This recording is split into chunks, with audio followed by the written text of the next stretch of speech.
the baked golden delicious apples. Go for it. With blueberry sauce, or it could be blackberry sauce, or it could be cherry sauce, but it's blueberry sauce today. So, and if you get the little lunchable size apples, always submerge your vegetables when you're washing them too. None of this just a quick swish under the faucet, but really submerge them and get the water into those creases just to get them completely clean.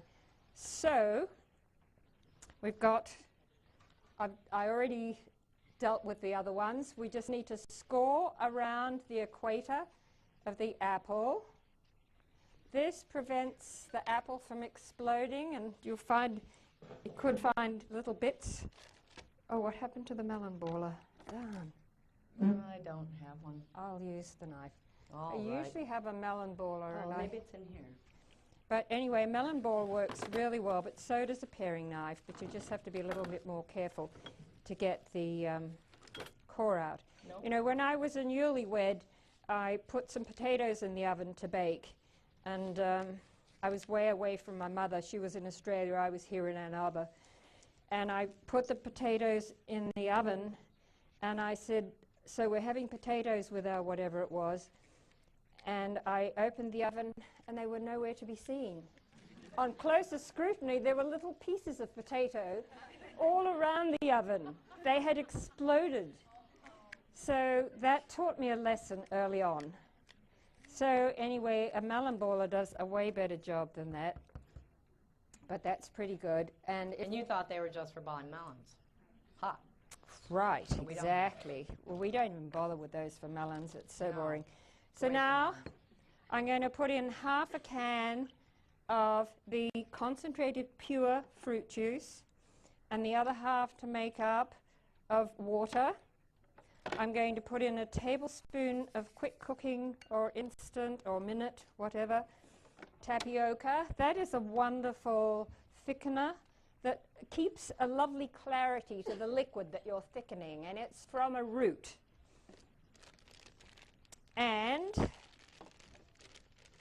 we're going to pour this over and in and around the apples, like so.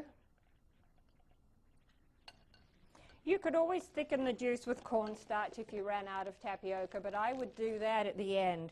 I would just add a little bit of cornstarch to some cold water, stir it around to dissolve it, and then pour it into the hot sauce that's surrounding the apples when they're finished cooking.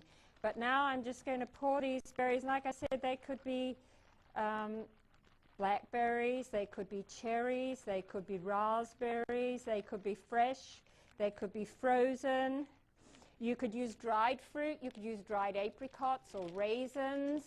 If you use raisins, you might want to just slosh in a teensy bit of rum and some cinnamon. That gives a lovely flavor.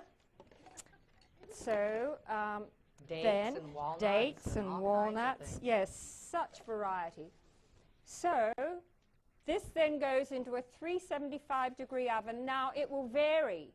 Apples are just coming into season, but we're not always getting the latest season apples. So if they're dehydrated, they will take longer to cook.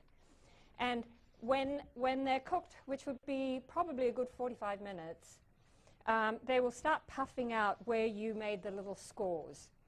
I'll be the oven. In the oven. Okay, but then after they've been out of the oven for a little while, they sort of shrink up and they don't have that lovely puffiness to them, but they are so delicious. What was this? 5 ingredients. A fabulous dessert, a wonderful breakfast, a lovely thing to take for a brunch, to take to Grandma's house or, you know, wherever. But a really, really delicious dessert. Wonderful with a big dollop of the Greek yogurt. Sometimes I will fold a little of the light coconut oil into that Greek yogurt. Coconut milk, thank you. Into that Greek yogurt. It really creamies it up and makes it very delicious. Or a little blob of frozen yogurt. Exactly. I was coming to that. Or there are so many of the frozen confections that will really work for people with lactose intolerance as well. Oh, yeah. So there's hemp, and there's rice dream, and there's soy dream, and there's, goodness knows, many, many different ones. Yes, the delicious coconut ice cream even. That's very Yes.